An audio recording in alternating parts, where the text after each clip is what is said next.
जय माता दी। आप सभी को नवरात्र की हार्दिक शुभकामनाएं। कल 9 अप्रैल को नवरात्र प्रारंभ हो रहे हैं। अधिकांश श्रद्धालु चैत्र और अश्विनी मास में 9 दिन भगवती दुर्गा की आराधना करते हैं। संयोग से इन्हीं शारदीय और बोधन नवरात्र में भगवान श्री राम की भी आराधना होती है।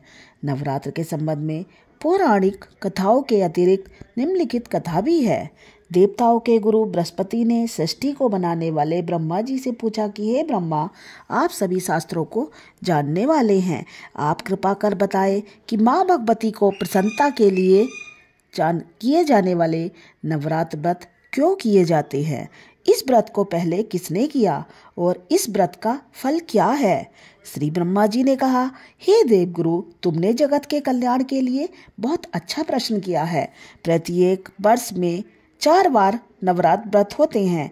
चैत्र, आषाढ़, अश्विन और माघ मास के शुक्ल पक्ष को इसके लिए निश्चित किया गया है। इन 4 में भी प्रमुख चैत्र और अश्विनी मास के नवरात्र माने गए हैं। इन नवरात्र का व्रत करने वालों की सभी मनोकामनाएं पूर्ण होती है। माँ भगवती की कृपा से व्रत, पूजन और कथा श्रवण के साथ दान पुण्य करने वाला मोक्ष का अधिकारी होता है। नवरात्र व्रत करने वाला धन, विद्या, पुत्रादि प्राप्त करता है। इस व्रत को न करने वाला मनुष्य उत्तम धन से रहित होकर पृथ्वी पर सम्मान नहीं पाता। यदि व्रत के करने वाला मनुष्य सारे दिन का उपवास ना कर सके तो एक समय भोजन कर सकता है। उस दिन बांधवों के सहित नवरात्र व्रत की कथा श्रवण कर सकता है। हे बृहस्पति, जिसने पहले इस महात्म्य को सुनाया उसका पवित्र इतिहास मैं तुम्हें सुनाता हूँ। इस प्रकार ब्रह्मा जी का वचन सुनकर बृहस्पति जी बोले, कल्याण करने वाले इस व्रत के इतिहास को सावधान होकर सुन रहा हूँ, कृपा कर आप सविस्तार कहें। ब्रह्मा जी बोले, पीठत नामक मनोहर नगर में एक सुनाथ नाम का ब्राह्मण रहता था। वह भगवती दुर्गा का भक्त था। उसके परिवार में संपूर्ण सद्गुणों से युक्त ब्रह्मा की उत्तम रचना रूप यथार्थ नाम वाली सुमति नाम की एक अत्यंत सुंदर पुत्री पैदा हुई। वह कन्या सुमति अपने पिता के घर शुक्ल पक्ष की चंद्रकला जैसी बढ़ने लगी। उसका पिता प्रतिदिन दुर्गा की पूजा और होम करता। कन्या भी नियम से उपस्थित होती। एक दिन सुमति अपनी सखियों के साथ खेलने में लग गई। भूल से भगवती के पूजन में देर से उपस्थित हुई। ब्राह्मण ने मान लिया कि बेटी की पूजा में रुचि नहीं है, वह अपना वनाभ श्रृंगार ही जरूरी समझती है। उसने क्रोध में आकर कहा, मैं अब इसे एक ऐसी जगह ब्याह करूंगा जहां इसका रूप रंग व्यर्थ हो जाए। यह सोचकर ब्राह्मण ने कहा, बेटी तू मेरा कहा नहीं सुनती, तेरा बहुत बुरा होगा। बेटी ने बड़ी विनम्रता से कहा, पिताजी, माँ मेरी रक्षक है, भाग्य का लिखा मिटता नहीं। पिता को पुत्री की ऐसी असावधानी देखकर क्रोध आया और पुत्री से कहने लगा, हे पुत्री, तूने भगवती का पूजन नहीं किया। अब मैं कुष्ठी और दरिद्री के साथ तेरा विवाह करूंगा। इस प्रकार कुपित पिता का वचन सुनकर सुमति को बड़ा दुख हुआ। दुखी पुत्री बोली, हे पिताजी, मैं आपकी कन्या हूँ, सब तरह से आपके अधीन हूँ। आपकी इच्छा विवाह कर सकते हो, पर होगा वही जो मेरे भाग्य में लिखा है। मेरा तो इस पर पूर्ण विश्वास है। मनुष्य न जाने कितने मनोरथों का चिंतन करता है, पर होता वही है जो भाग्य में विधाता ने लिखा है। अपनी कन्या के ऐसे निर्भरता से वचन सुनकर ब्राह्मण को और अधिक क्रोध आया। उसने अपनी कन्या का एक कुष्ठी के साथ विवाह कर दिया और बोला, देखे भाग्य के भरोसे रहकर क्या करोगी। इस प्रकार पिता के कठोर व्यवहार को देखकर सुमति विचार करने लगी कि मुझे कुष्ठीपति मिल गया, चलो कहीं और चले। सुमति अपने पति के साथ वन में चली गई। भय देने वाली वन में सुमति और उसके पति ने बड़े कष्ट से रात व्यतीत की। सारी रात वह दंपति भगवती का ध्यान करते रहे। माँ बड़ी दयालु है। सुमति का दुख देख द्रवित हो गई। गरीब बालिका की ऐसी दशा देखकर भगवती प्रकट हो गई। वे सुमति से कहने लगी, ब्राह्मणी, मैं तुम पर प्रसन्न हूँ। तुम जो चाहो वरदान मांग सकती हो। मैं प्रसन्न होने पर मनवांछित फल देने वाली हूँ। इस प्रकार भगवती दुर्गा का वचन सुनकर सुमति कहने लगी, आप कौन है जो मुझ पर प्रसन्न है? यह सब मेरे लिए कहो और आपकी कृपा दृष्टि से मुझ दीन दासी को कृतार्थ करो। सुमति का वचन सुनकर देवी कहने लगी, मैं आदि शक्ति हूँ और मैं ही महाविद्या और सरस्वती हूँ। मैं प्रसन्न होने पर प्राणियों का दुख दूर कर उनको सुख प्रदान करती हूँ।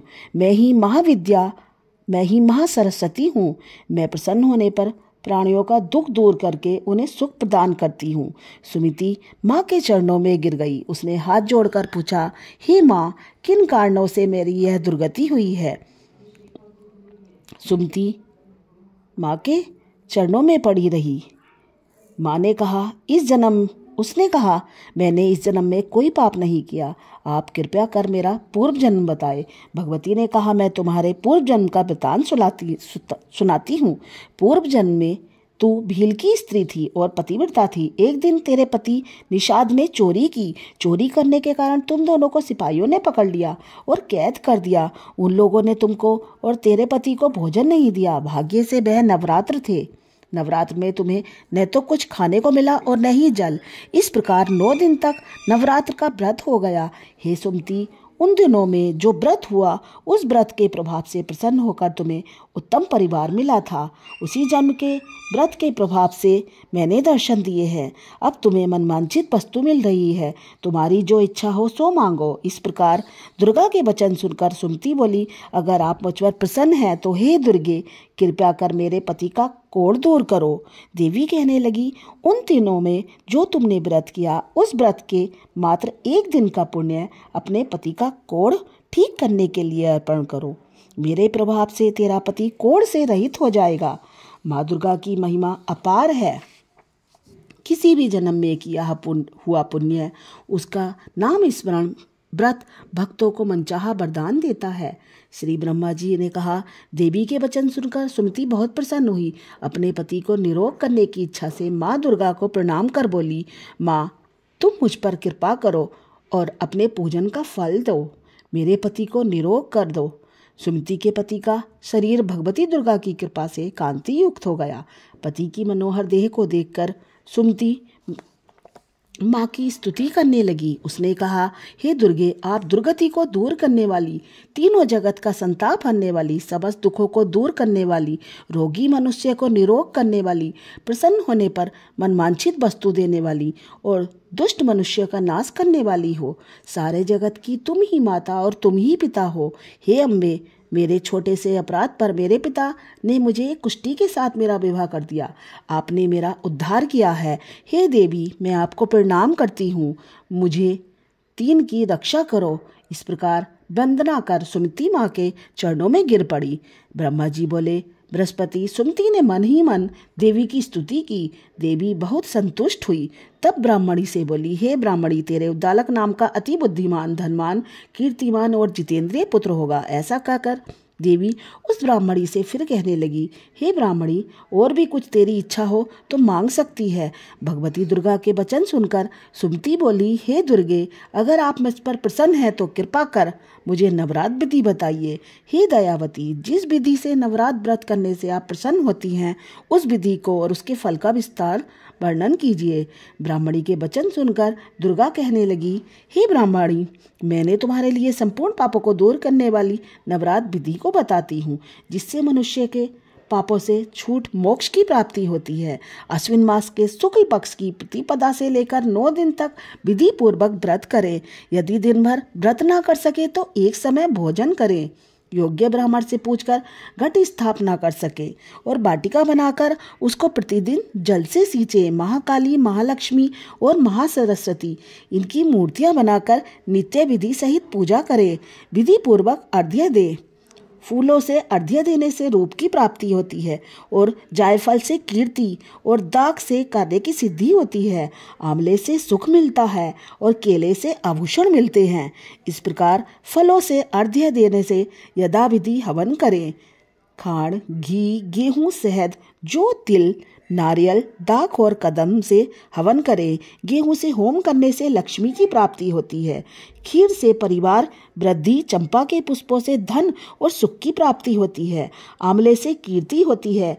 केले से पुत्र की प्राप्ति होती है। चंपा के पुष्पों से धन और सुख की प्राप्ति होती है।